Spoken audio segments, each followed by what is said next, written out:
Right, okay, so this is the Pixfra R635 Ranger. Now, this was a unit I was out with last night.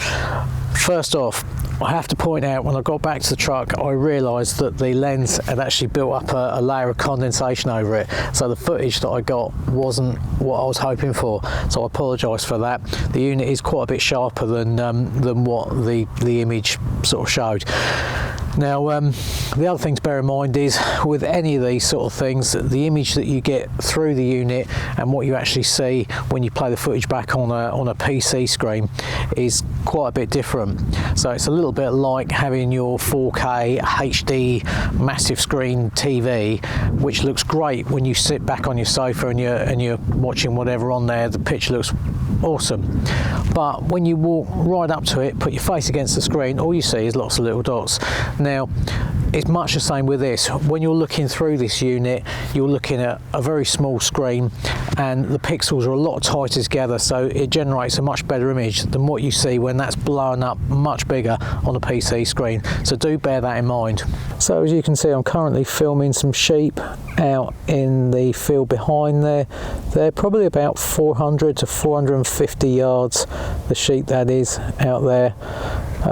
These trees in front here, this one's probably about 100 yards, that one's probably about 150, and there's a trough just next to that. That's probably about 160, 170, and we've also got the farm buildings here and there. I would think they will probably be about 500 yards.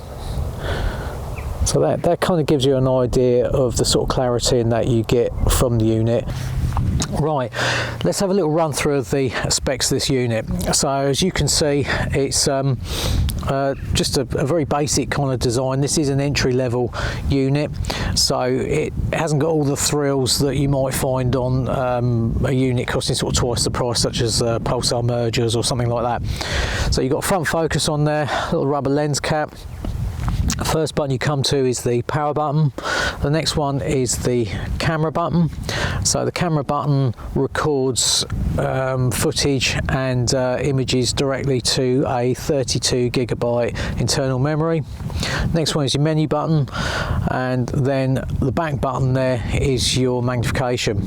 So just going back to the menu button, you've got a very straightforward menu setup to just scroll down through and alter the relevant thing that you want to change in the menu. It also does the colour palette, so you've got 6 different colour palettes, so you can swap through those different colours to whatever might suit your situation. I quite like the green actually on this. I thought that was quite a nice colour to use. Magnification, so you've got 2 times built-in magnification, and then you've got an 8 times digital zoom, which gives you just over 16 times total magnification.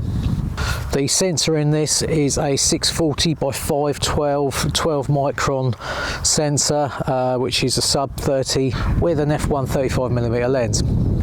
This gives you a detection range on man-sized objects out to 1800 meters and runs on a rechargeable inbuilt battery, which gives you around about 6.5 hours use, depending on the temperature. There's a little wheel on the side here, so you can adjust the focus for your eye to the screen. And the other thing, which I've never seen on a thermal spot before, is there's a little laser pointer built into this as well. And the press of the hold of the magnification button illuminates that little laser, and you can use that as a marker so that other people can see exactly where you're looking. So that could well be quite useful, perhaps if you've shot a deer or a fox or something and someone else is going out to pick that, then if you're standing from the firing point, you can point that laser onto the animal, and then it'll make it easier for whoever's with you to go and find.